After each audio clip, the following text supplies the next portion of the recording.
Yeah, welcome back to the show, everybody. Lay it on. Lay it on with Brad Leone. I'm your host.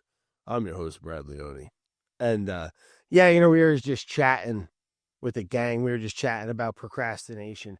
And you know what? I'm not gonna lie to you guys. I've procrastinated my whole life. Like when I was, yeah, no shit, Brad. We can tell you're a fucking. You talk like you hit your head when you're a kid. For God's sakes. No, but like when I was in school and shit, like if we had a book report, remember book reports, or like or anything, homework or paper, essay, right? A big old paper you had to write about whatever. I would wait until like the last day or two, and then be like, and then like get into like the zone and crank away there, and that's kind of it's not healthy. I don't think it's the way to operate. I don't think it's the right way. If I was going to go back in time, if I was going to turn back time, I would go and, I would stop procrastinating. Hey, now's a great time to start, Brad. Well, what are we even talking about, Brad, for God's sakes? What else is going on? Oh, my God, it's cold as hell. And when I woke up this morning, it was, you're never going to guess. Take a guess. Nope, wrong. It was single digits. It was 9 degrees, 8 degrees. It might even have been 6. And, cold as shit. That was this guy one time out in Red Lodge, Montana. He was, we were out there drinking and walking around in this big one street kind of cowboy town. Great town, Red Lodge in the winter. My buddy, shout out to Brian Merkel and the whole Merkel family out there, for God's sakes. And, whatever, we were walking around and there was this old timer, cowboy hat, big beard, dude was cucked, but in the best way. They have at the ski slope, they have a, what's it called? It's like a big derby where they like they push these floats down the hill and they like race and they smash and crash, and it's a disaster and it's a blast. Lot of alcoholic beverages, a lot of hooting and hollering, a lot of good fun. But the night before, we were walking around town getting a bite to eat, having a couple cold ones. And it was cold. It was like negative fucking 7,000 Fahrenheit Celsius. It was so cold. No, it was like negative 20, negative 30, negative 25 that night, I believe. No bullshit. And, and he goes, this is what you do. You go out there. This old timer, we saw him in the bar, and, he was great. We just got along instantly. He gets along with everyone, turns out. They called him a mayor, and he's dead now. But he goes, this is what you do. Cold. What did he say? God damn it, man. I'm the worst at telling stories. He was just like, cold as shit. Don't do nothing. So he was talking about staying in the lodge or drinking or something. Anyway, it was his old timer. He tried to be mayor one time. He didn't win.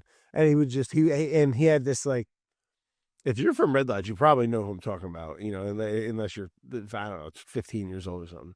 But there, he would just, he had the, he would flip the strip, as I like to call it. He would go hit all the spots, have a beer here, have a beer there, take a little walk, say hello, have a beer there. Not a bad way to be a senior citizen. The guy was, I'm assuming he was by himself, He was actually a very cool guy. But what do you mean you're talking about, for God's sakes? Today's guest, we got a cool one. He's coming in from Australia. Okay. Oh, geez Louise. But before we get into that, we'd like to open up the phone calls. Any questions, concerns, or ideas, folks, send it right on into lay it on Brad Leone. Just lay it on Brad Leone at gmail.com. Just once, though. Lay it on Brad Leone at gmail.com. And I'll give you the best advice I can. Investor John, who called last week and asked for 10 movies and 10 songs or some shit. And I told him I'd get back to you. John, this is not the week. But maybe next, we're going to get you. We're going to get you, Johnny boy. All right? Yeah, Jesus Christ. All right, actually, guys, don't send me any questions asking for lists anymore. John, that was, I mean that with all due respect. They're great questions. Very useful. People love lists. I love a list. But I'm not great at generating them all the time. Especially movies. Like, it's just like, anyway, let's take some calls. Hi, Brad. I do agree with your ski snowboard comments in the show's intro. I have no idea what you're talking about. Growing up snowboarding for 35 years, and then, I know what she's talking about. Or Michelle, I don't know, Michael. And then learning to downhill ski as an adult was very challenging. The fear of getting hurt as an adult is always a worry. Absolutely. You're far more, you just don't recover as quickly, It's weird to go down a ski hill with my skis. Well, how the frick else you going to do it, Michael? And have such an apprehensive feeling. Like 2 poles, 2 skis that could go different directions, etc. Yikes. Oh, okay. Yeah, for sure, man. I mean, you got these 2 freaking slippery, slidey, freaking sticks on your strapped to your feet. You would imagine it could be quite dangerous, especially for the groin and leg and knee injuries. And oh, Jesus Christ. I don't know if you're a tall one like me, but it's everything's terrifying. Are you kidding me? I would really get hurt. Love the show. Take care, Michael. All right, Michael. Hey, thanks for the, thanks for sending it on in, bud. And, I think that says Michael, right? Doesn't say Michelle. My mom's name is Michelle, for God's sakes. I should know how to spell Michelle. It's Michael, Brad. Don't be silly. What do they do? What's it called? French fries and pizza. All right. So keep it safe. Wear a helmet. Don't be a dork. Wear a helmet, Michael. And we love you, bud. All right. Hey there. I'm curious where you found the fermented yogurt you used on the BLT Sandos. Thank you, Mary. No one wants to tell me where they're from. Like, I'm not gonna come fun. No one's coming looking for you. Make it up. I don't give a shit. Tell me something. Lie to me, Mary. Just lie to me. Hey, Mary here, calling in from Mongolia, Inner Mongolia. Wherever, Mary. Make it up. Lie to me. Tell me you love me. Okay. Oh, so the fermented yogurt, that dried ball that you could grate, and it grates like Parmesan cheese. It's delightful. I got that from my friend Adam in New York. Adam Moskowitz from the show It's a Cheese Course. All right, and he's a character, lovely guy, and he gave me one, and it's delightful. And so did Ben. When I check out the Making It episode on my YouTube channel where we make pita with my friend Ben. And he gave me one a while back too. And you grate it over tomatoes or over a BLT like I did. What are you kidding me? I would eat the. I shouldn't be cursing on the show. You know what? If there's someone's driving, no, you shouldn't be listening to the show with your kids anyway. Actually, you could. Actually, other than me, no one else curses. For God's sakes, Brad, you're the problem here. All right. Well, thanks, Mary, for calling on in there, and hopefully you can get some. I'm going to make a video about that. I've never done it before. I think it takes a little while. I got to do a little research. I got to call a friend. Nah, I'll Google it like everybody else. I'll ask Jeeves. All right, stay warm out there. And again, guys, thanks everyone for all your questions and your your kind words. And sometimes just ask me anything you want. But go ahead, check out, subscribe to the show here. Leave some comments. We read them all. And we'll get back to you as best we can or whatever that may be. But we love hearing from you. I like reading them. And thank you guys. We couldn't do it without you. And I'm excited for our next guest. Okay. Chef coming in from Australia. Been doing it now he's a pro. He's a pro and a half. He's got restaurants. He's got cookware. He's an author. He's a personality. He's on TV. He's a legend himself. Mr. Curtis Stone.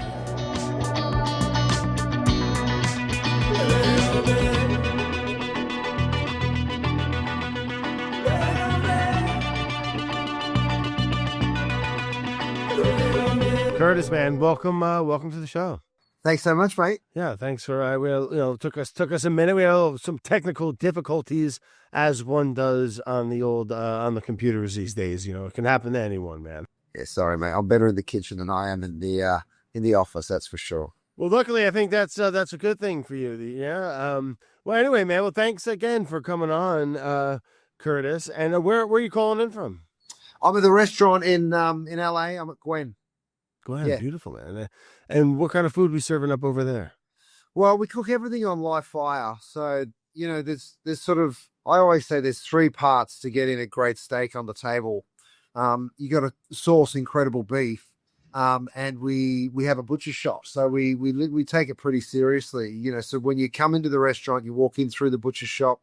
And then, of course, there's that, what does the butcher do with it? He's the second part. We have a big dry aging room. So we do all that in-house. We make our own charcuterie. And then, of course, there's the chef. What we do is we cook everything on live fire. So it's not a steakhouse, but it's a steak-forward restaurant for sure. Well, I love that. And so it's a butcher shop that you could walk in and not dine and just buy product. Yeah. Full on butcher shop. Yeah. Yeah, I love that concept, man. And do you do pork as well, or? We do everything. We do pork, we do lamb, we do goat, we do rabbits, we do pigeons when they're in season. We do woodcock. We bring in game from all over the place. So yeah, we take it pretty seriously. We love it. It's not an easy business because you're competing with big chains that have, that I always joke and say we buy an animal and they buy the entire herd. So it's tough competitively, but it's interesting. There's a customer out there that really wants naturally butchered, great quality product, and that's what we do. Yeah, and you made a good point. I mean, butchering is. I mean, I love people that can, cut out and identify every Latin name for every muscle group and really geek out with it and stuff. But you made a great point that, it's really where you're getting your beef. Like you say, you buy by the animal, and some, these big packers buy by the tens of thousands or whatever. Right. Where do you get your beef from? Is the United States? Yeah, predominantly. We work with a group called Creekstone. They're incredible. There's a ranch here in California called 5 Dot. We run some of their beef. I do bring some in from Australia, actually. Wagyu. There's a rancher out there called David Blackmore who takes it real serious. He sort of bought purebred Wagyu back when Japan still let a few out of the country. Nowadays they don't, so he's actually got an incredible herd of full-blood Wagyu out there, but he runs them on grass, so you get this real minerality in the beef, but still that richness that I love that. That sounds incredible. It sounds like he's got some pretty awesome genetics there, but also I think because you know what, sometimes with Wagyu, I know like a lot of folks are you're only really supposed to eat like a tiny little bit sometimes, and like when it's like over the top marble, it's kind of too much for me sometimes, where I kind of love the idea of a grass-fed, or at least predominantly grass-fed, a fatty kind of breed like a Wagyu like that, where you get maybe a little less intermuscular fat, little like less dense marbling, or? It's what's so cool about it. It's still really rich and it's still very heavy marbling. Marble score 9 is the Aussie, and it only goes up to 9, so it's really highly marbled. But because the animal's out on pasture, still doing lots of exercise, they just develop a different flavor, So it doesn't feel like, sometimes in Japan you'll eat that super fatty beef, and you can only eat a little bit of it because it's just so rich. And I kind of feel like sometimes you lose a little flavor in exchange for that dense, fatty tenderness. Where with this stuff, you can taste the difference. So I just love it. Yeah, and the rancher, he's quite the character. He cares. Yeah, he's awesome. Yeah, him and his son Ben. And that's down in Australia. So you grew up in Australia, correct? Or I did, yeah. I grew up in Victoria, which is the state where Blackmore's comes from. It's an interesting joint because it's it's the coldest of Tasmania's even colder. It's a little island off the bottom of Australia, but Victoria is probably the coldest of the states. Bit better rainfall in certain areas of it. So it's a cool joint. It's on the south side of southeast. Yeah, southeast. Okay, so that would be kind of a little bit right above Tasmania then. There. Correct. Yeah. Okay. Yeah. Heck yeah. I've always wanted to get out there. I've never been to Australia. It's high on the list. I think I would really dig it. But you've got an invite, mate. Anytime. Yeah, heck yeah. So you grew up there, go to Victoria. Victoria's a state, you said, right? I mean, we're talking, it's a rather large area then, right? Was it a small town you grew up in, or a city, or? I grew up in Melbourne, so it's a decent sized city, but my family, my mum's side, were all from a little town called Woodend down in the country, maybe an hour out of town. But it's funny because you get 20 minutes out of Melbourne and there's sheep walking all over the hills. I remember coming to the States and being like, where are the sheep? There's no sheep. There's no, it's such a high populated joint America. Australia's not really like that. Yeah, we have big cities, but as soon as you're out of those cities, you're in the countryside pretty fast. I feel like that's kind of how the United States are too. I mean, LA's a weird one because it's just this massive sprawl Yeah. of homes and just development. But like for the most part, like like something like New York or even LA for that matter, right? If you get in the car and go, you can get into some pretty country shit pretty quick, man. Like I guess even so. Right. You're right. for sure. I mean, you drive an hour into Pennsylvania from New York, it's like you might as well be in fucking Alabama, man. Like it's so I feel like that's kind of just like an anywhere thing. So you go to high school was a good thing for you? You playing sports or anything like that? You look like a sporty guy. I played Aussie Rules Football, which is a bit of a different code. It's a bit like Wait, would you play Aussie football? yeah, it's called AFL, Australian Rules Football. It's not soccer. It's not just like No, it's not football. soccer. It's more like rugby. Oh, okay. But we kick it. We kick the ball. We don't throw it. And rugby, they throw it. We call the rugby players the bum sniffers because they're always bending over behind someone's butt. But we, and they tease us and say we play aerial ping pong. But there's no offside in our game, so you can kind of get hit from any direction.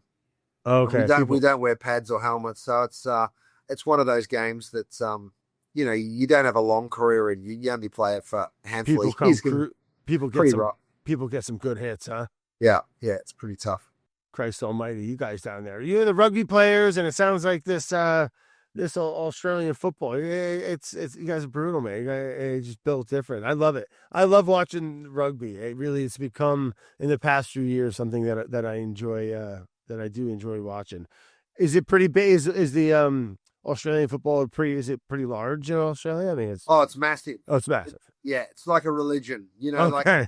Like we get on our usual games, and I'm not talking about the finals or the championships. We get 70 to 90,000 people at the games. Like it is everything to the people down there. They just love it. And every kid grows up just wanting to do it for a living. It's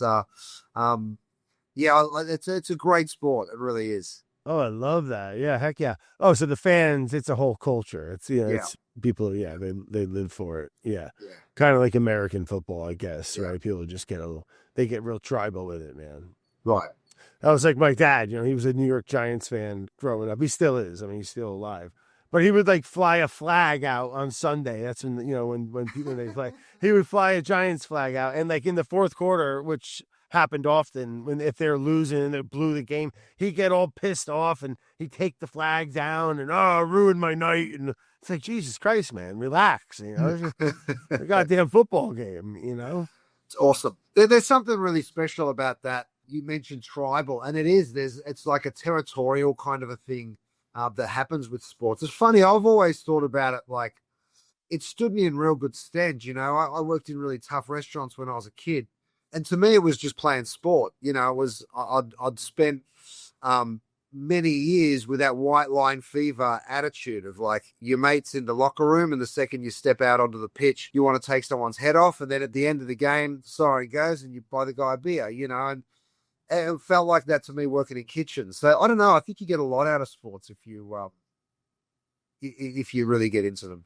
Oh, I think they're great, man. I absolutely, I love it. My kid just started getting into basketball and playing on a team and stuff. And and not only is it good, beyond just the sport, but just like, playing with other kids besides like your friends or your brother or something, or instead of it just being me teaching them, learning from a coach or something, it's good, man. It doesn't hurt anything. That's for sure. So does this happen to you? You explain something to your kids and they look at you like you're out of your mind and they don't listen. But then as soon as a coach explains the exact same thing to them, they're like, oh, yeah. And then they do it. Is that the same, or is it just my family? No, I mean, that happened. I think that's something that's very common. It's the fatherhood thing. Yeah, it's just like you're mean to the ones, you're the meanest to the ones you love, sometimes, and I think that's just kind of how, they're know-it-alls. But when they're dealing with someone that like, isn't, maybe it's just like a little more. I don't want to use the word fear because it's not a fear, but like my kids could be assholes to me sometimes, but like they're really respectful to like if they were like being jerks to me, but then like Curtis came and picked him up and and was babysitting for 2 hours, they would probably be really good. You know Yeah. what I mean? Like, and I think it's that same effect with a coach. So you played what? You played throughout high school or? I did, yeah. I played. It's funny. I played as an adult, and I got picked. I was half decent. I played semi-professionally, I guess, and then I got drafted into this squad, which would have had me playing professional football. And I spoke. We had this legend of a coach, so it was sort of the combined side. They'd take the best couple of players from each team within a competition, and then the combined side of that. So I was sort of playing, within the squad of the state, and we had this coach, and there's 40 of us picked, and they would have only played with 22 kids or 22 players. I was 20 at the time, and I went to him and I said, "Look, I'm a chef. You don't know this about me, but I've got this plan to go and work in Europe. But if I'm half a chance to make this game, I'm not going to Europe." And he sort of stood there and he looked out for a minute and he said, "Enjoy Europe, son." And he walked off. And that was that. That was my professional football blown in one conversation. And I've never played a game since that conversation because I moved to London and I started cooking, and the rest is sort of history. But yeah, it was I was probably just not quite there. Hey man, or regardless if you were there or not, I mean, it's kind of one of those things that I love hearing about, and we've all had them.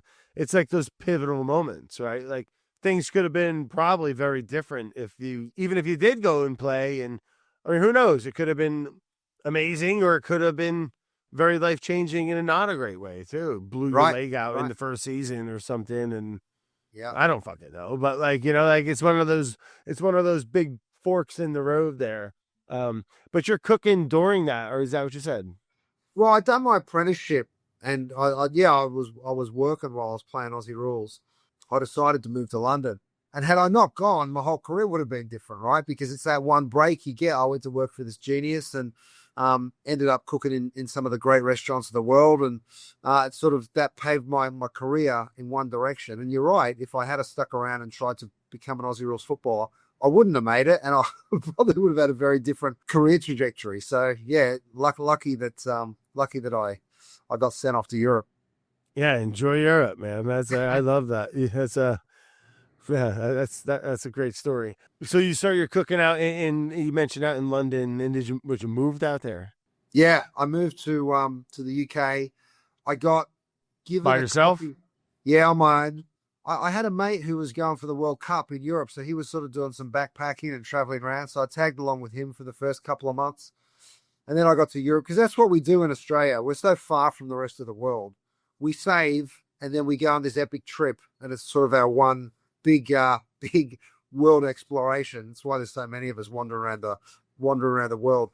But we went for a couple of months traveling, backpacking around Europe, and then I got to London, and I'd read this guy's book, Marco Pierre White. I'd written a book called White Heat, and I got to Marco's joint and went and asked him for a job, and then started working that day, and ended up working for him for nearly a decade.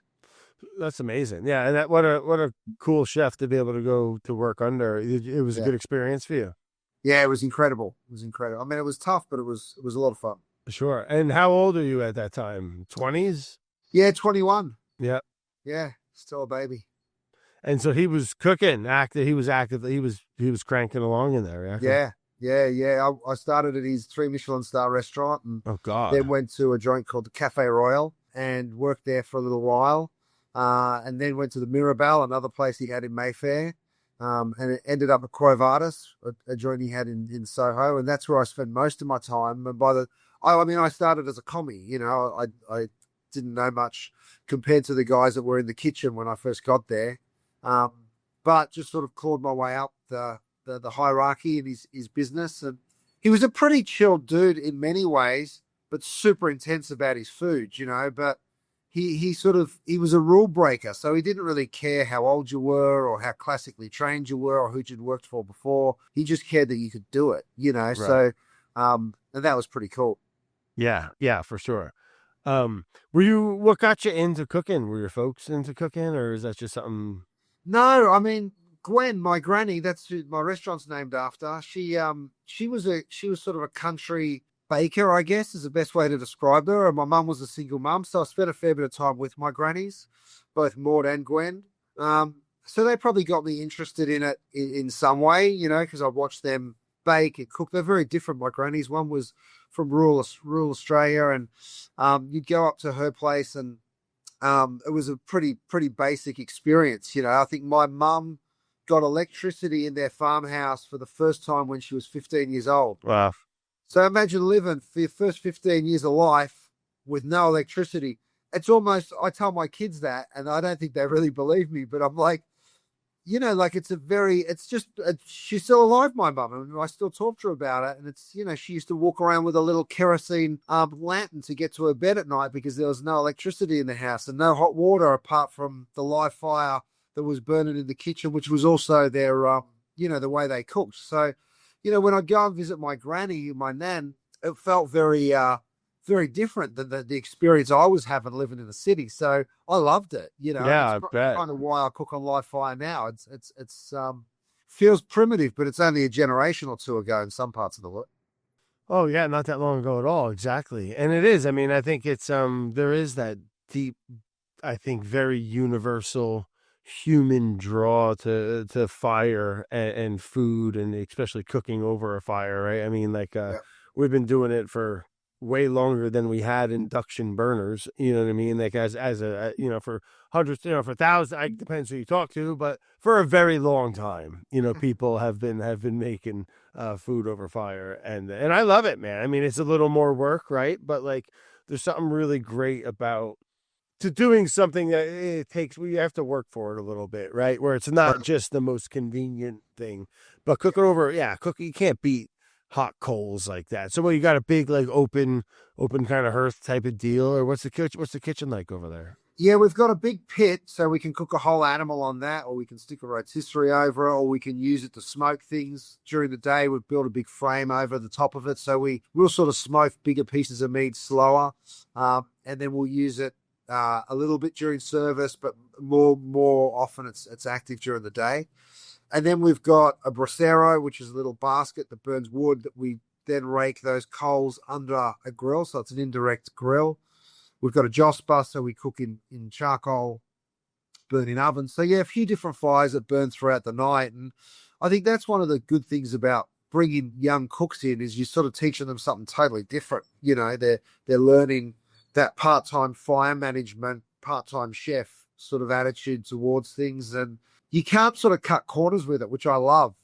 Right. I'm telling you about my experience with Marco. He used to walk around. If he found a timer on your station, he'd throw it in the garbage or he'd throw it in the chauffe of water because he felt like we had to train ourselves to not need a timer. There's something to that.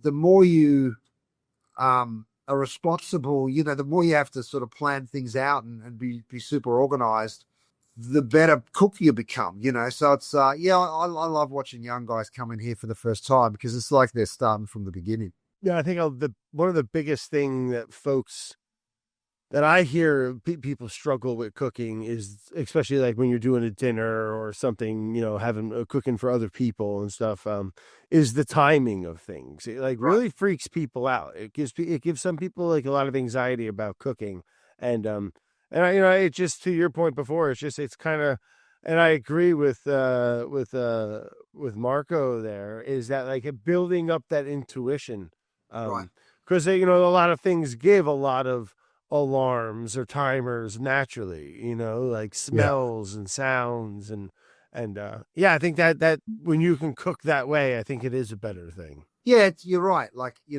anyone can stick a probe thermometer into a piece of meat and know the internal doneness of it. But when you actually train your team not to use them and instinctively cook, I think you just end up a better cook. I think you end up understanding the food in a different way than, it's like using a GPS when you get in your car or having to figure out how you get from one part of the city to the other without it. Yeah. Once you actually learn that without relying on a GPS, you can get there pretty easy. I sound 100 years old calling it a GPS, and you know what I'm talking about. You got your little what was that company? It wasn't Garmin, was it? Yeah, it was. But that, hey, again, that wasn't that long ago, man. Like, Right. really wasn't that long ago where everyone, I mean, shit, you had to like print out your fucking MapQuest Yeah. directions, what was that, 20 years ago? Right. When Maybe, I moved to London and I rode a motorbike and they called the A to Z, right? The street maps.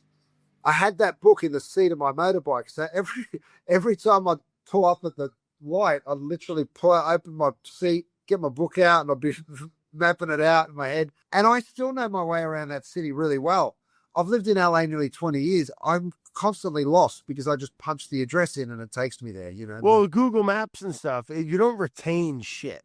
It's just like, okay, turn here, boom. And I love that. I love my instruments. Like, it's great technology. But you're right. Like, yes, you have to do it. Like, it doesn't retain the same as Right. like you were saying before with having that map there. Like the same way that like there's still a couple phone numbers that were like my friends' like parents' numbers when I was like, I don't know, fucking 10 years old. Like, I still know their house phone number. You know what I mean? I don't even know my wife's phone number half the time. You know what I mean? Hilarious. But like, it's one of those things. It's yeah. So you're cooking. It sounds like fine dining was kind of your thing then in restaurants. You like that? I think fine dining's changed so drastically over the years, right? Like the restaurant I was talking about, the Cafe Royal that I started at in London, the waiters literally wore white gloves and would, like it was a big, beautiful performance, but it was a total performance, and it was really super sophisticated and I still love it.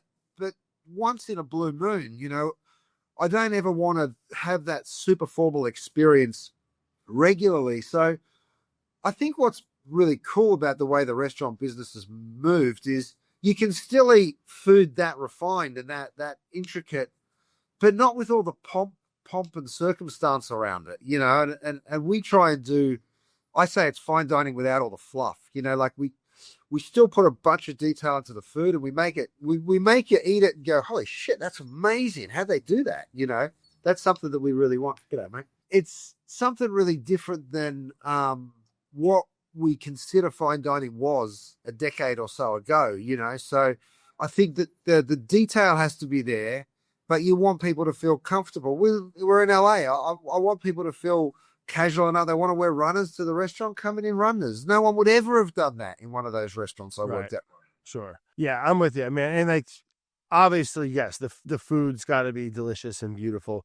But what really, to me, man, what also like that, when you can crack that combination of not just food and presentation, but it's that hospitality in front of the house. That's the real bow on the package, Yeah. Like when everybody cares and everybody is like stoked to be there and do a service and take care of people. You should feel like it is like a you're coming and visiting a family. You know what I mean? Those are my favorite restaurants. Like, sure, the food needs to be good, 100%, right?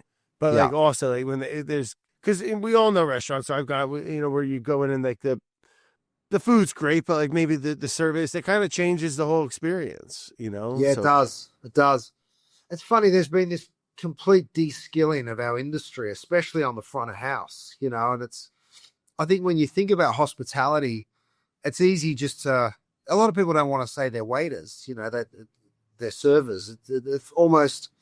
It's not cool enough. It's not fancy enough. Well, they usually make more money than the line cooks. So I mean, it's yeah, you're not wrong. Front of the house, but you're right. I think you're trying to say that it's the pendulum is swung to where it's not a look. Yeah, it's not like a bad thing. No, but I think teaching that the art of hospitality is beautiful. When you walk into a restaurant, you notice the ambience, right? And then you analyze what is that? What makes you feel a certain way? And it's lots of things. It's the light, it's the music, it's the volume, it's the people, it's the greeting, it's the smell. So how do you create a beautiful ambience? Because sometimes you walk into a restaurant and you're like, oh, this is exactly where I should be. And sometimes you walk in and you're like, shit, are we in the right spot or should have we gone somewhere else? And I think trying to figure that out is really cool, and having your team full of knowledge, but not trying to force it on anyone, having little stories for every element of the restaurant and what you do, but only telling those stories when asked for them. That's what's really special. I think that's what makes it feel so great. We have these little, I was just at my restaurant in Mexico and I walked out to a table and someone said, "These knives are so cool. We have these little wooden butter knives." And I said, "Yeah, they are, aren't they?" I said, "One of the guys that works here on the beach was telling me that his family work with wood." And I asked him whether they'd make some knives for us. So I went and met them, and these guys actually use this specific kind of wood that's indigenous to this area, and they make these butter knives for us. And they said, "Oh my God, that's amazing." I go, "Yeah, he's." I told them his name and told them the story of the knives. And the next day, they were. I checked, and they were in-house guests.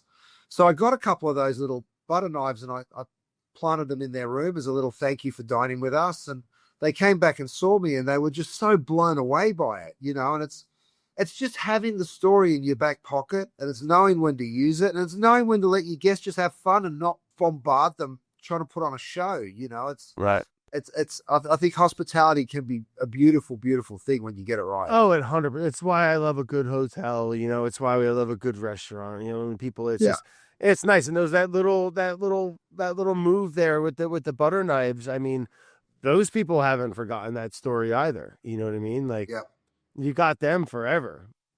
Yeah. And that's beautiful. So you mentioned right now you're in your restaurant in California, but you said you got a restaurant in Mexico too. Where about in Mexico? We're in the Riviera Maya, so the Caribbean Sea, just in between Cancun and Playa del Carmen. And it's the Belmont Hotel. The restaurant's called Wood End. And it's quite similar in terms of the kitchen to Gwen. We cook everything on live fire. Of course, we're in this incredible tropical part of Mexico, so we cook exclusively with the ingredients that we find down there. So it's been a lot of fun going on that journey and sort of discovering the ingredients of that region and then sort of bringing them to life. We're not trying to cook Mexican food. We're still doing the food we know and we're good at, but doing them with a totally different color palette is oh, yeah. When you talk Mexico, right? So especially in that area, it's just tropical, right? You must have the mangoes. There must be just incredible fruit and crazy. Yeah, there's stuff that I'd never even heard of, Sure. And then there's certain things like they have these pink pine nuts down there. I've never seen a pink pine nut in my life, but they're so sweet. So you find an ingredient like that, and you're like, "Oh, I'm going to do something crazy with it," So you sort of it's exciting. Yeah, it's cool. Yeah, man. You can't ingredients. They're everything, right? I mean, that's kind of the best part about cooking, for sure. So down in Mexico, that you guys do a lot of fish then too, or you guys? Yeah. Yeah. There's some beautiful fish. We've got a little garden that we're sort of planting and learning from the locals. There's the interesting thing about being in a place like that is you end up with people from all over Mexico moving down there for work, right? So because there's a lot of hotels along that strip. Gotcha. And you end up with, I've got guys in my kitchen from Oaxaca, from central Mexico and up north. And the melting pot of... Yeah, it's cool. So cool. Beautiful people. Sounds like an awesome kitchen, man. There's probably some good cooks back in there, huh? Yeah, really good cooks and hard workers. Dude, Yeah.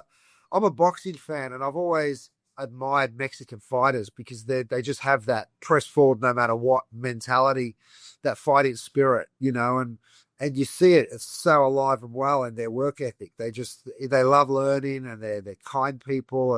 It's really a beautiful place to spend some time. No, but that, I mean, some of the most influential and best cooks I ever knew were certainly Mexican chefs not working in Mexican restaurants in New York and New Jersey.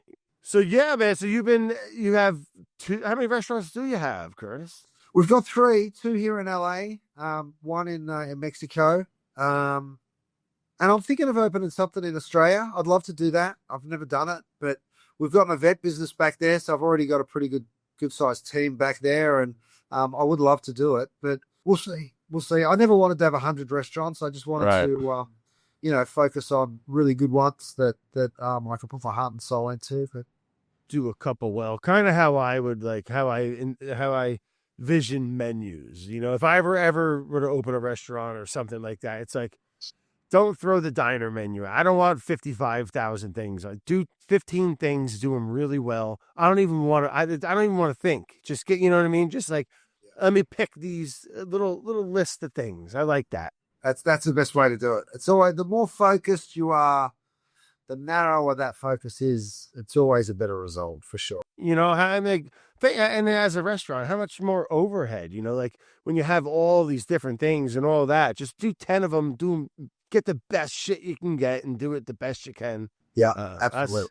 Yeah, food's the best, man. So I live up here, coastal Connecticut, right on the coast, on the border of Rhode Island, and do a lot of fishing, man, and hunting and stuff, Nice. and gardening, and it's great, man. It's helped me become, I think, the best cook I've been my whole life. When you were down in Australia, so when you left Australia at 20-ish, 21 or something, have you gone back? Dude, you don't live there. I go back quite a bit. My whole family's still back there. And I still do a bit of work down there. So I'm probably there 5 or 6 times a year. Yeah. Gotcha. Yeah. So what sort of fish do you catch up there? Oh, man. So you can get all kinds of stuff. I mean, the inshore game, you can get, dozens of species. And then if you go offshore a bit, you can get into the Gulf Stream there. That's kind of basically the same type of species for the most part that you would probably get down in Mexico by you, right?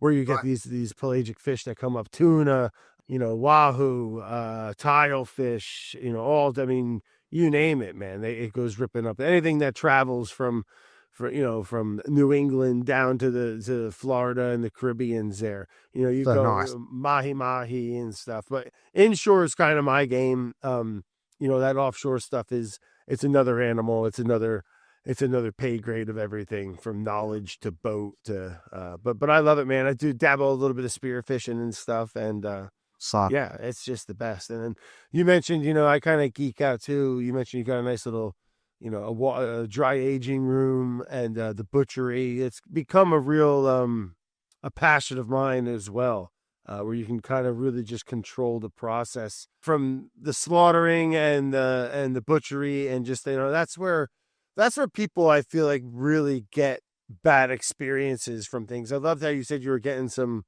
alternative species, woodcock or grouse, or or even like deer or any type of wild game. I think people get bad experiences from the butchery and the handling of it, and of course the quality of the animal and where it was raised and what it was eating and living, for sure. But I think a lot of that bad stuff also comes from the butchery. So being able to do that in house at the restaurant must be great. It's been so fun, like we've got a big walk-in meat locker. We've probably got 70 primals in there right now.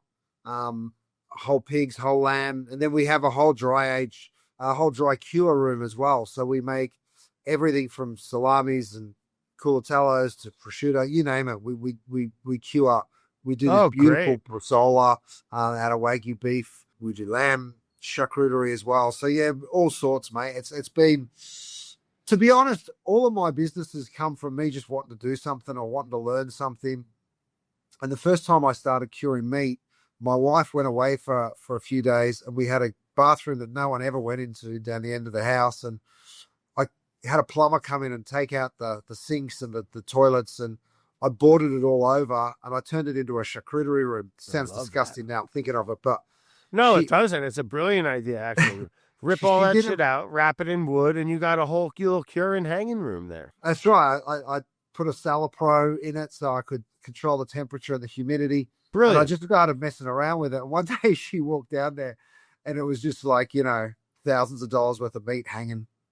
And it was all just experimental. But she walked in, she's like, oh my God, what have you done to the bathroom? Pretty funny. But it turned into this butcher shop, like that was sort of me just being a nerd and wanting to learn more about it. And then I met a guy in Pittsburgh, Justin, and he made this incredible charcuterie. I asked him to come and mentor me in the way that he did it, and he did, and we become great mates. I was actually just up at his restaurant, Mochia, a few days ago, and it's like, to me, that exchange of what we do as an industry, whether it's learning to hunt or fish or garden or cook or butcher or whatever, it's a beautiful thing. I was talking to a mate who's a banker, and I said, imagine calling your competitive bank and asking them to send a couple of their star bankers over to teach your guys how to do something, what would be the reception? Because that's what we do in our industry, and it's pretty unique. I don't think there's many people that do it the way we do it, but it's I love it. It's fun.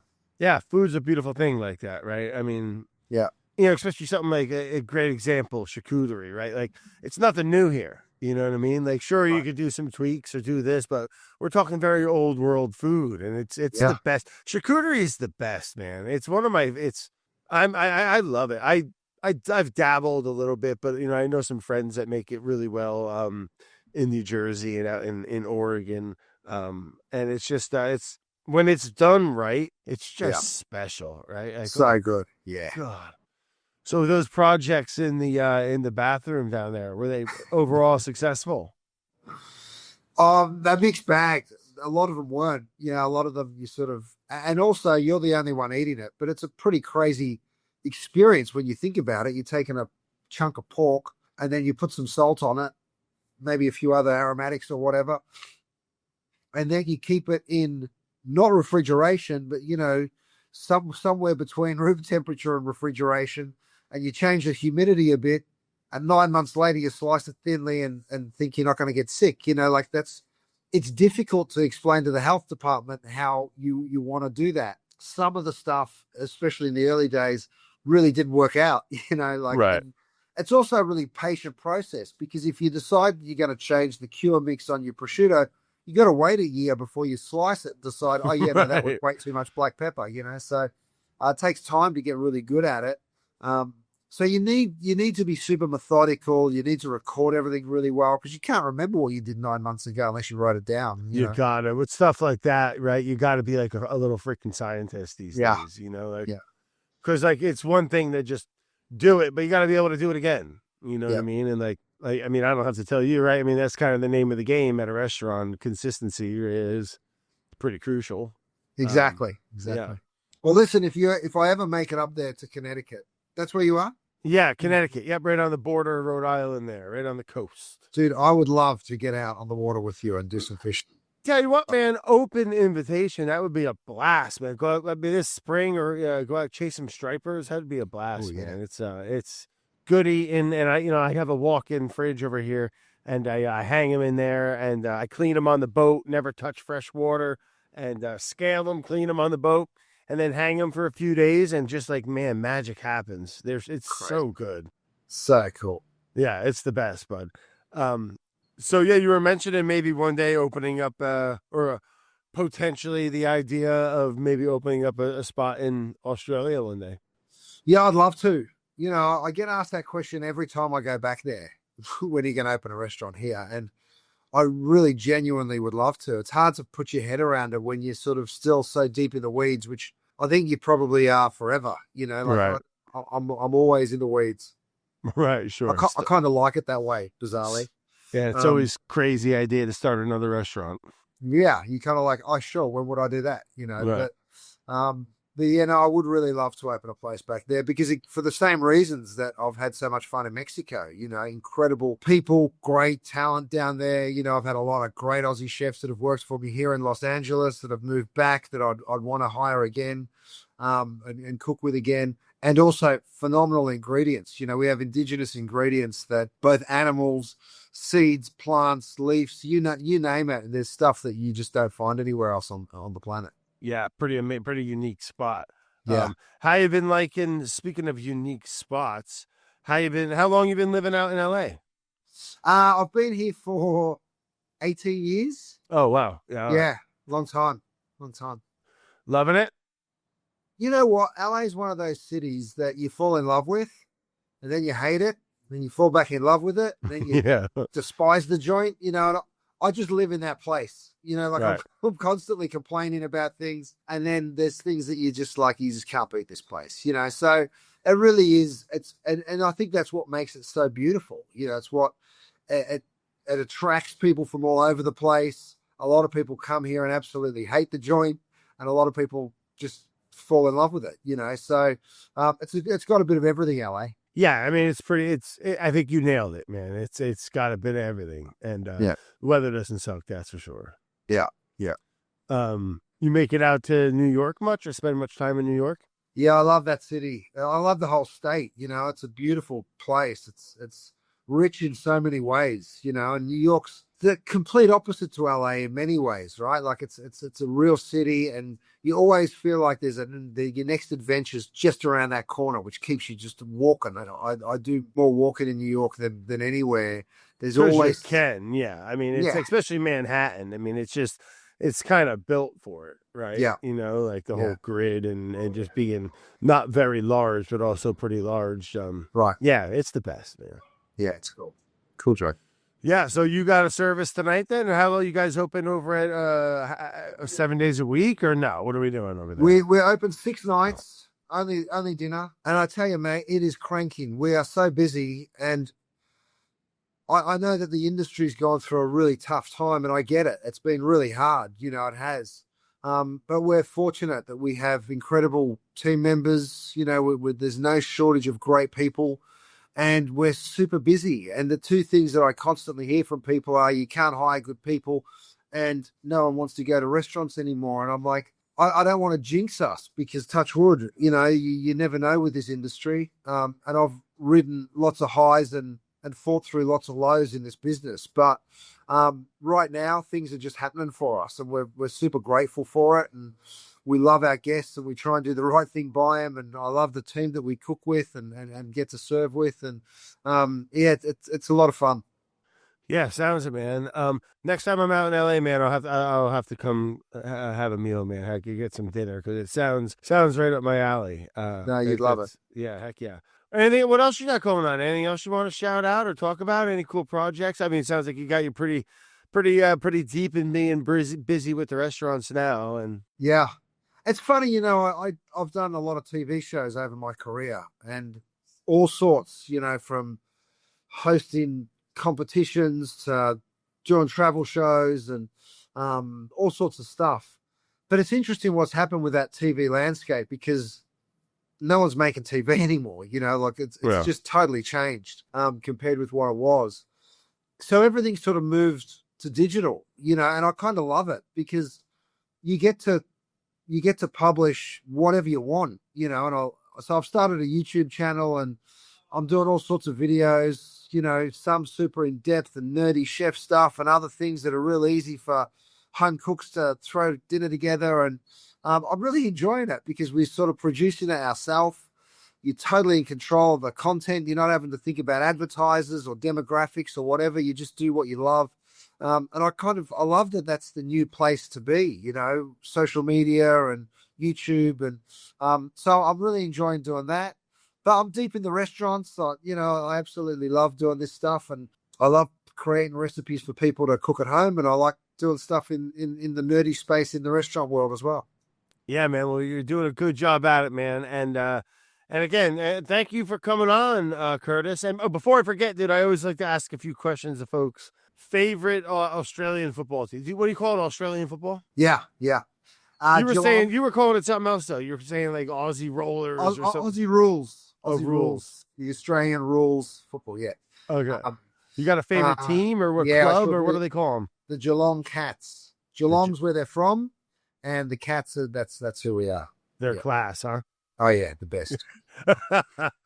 What position did you play, or how's that work? Is there positions? Yeah. Yeah, I played centre half forward, which is sort of halfway between the centre of the ground and where you kick the goals. You usually need someone pretty tough, strong overhead, nice big high marker.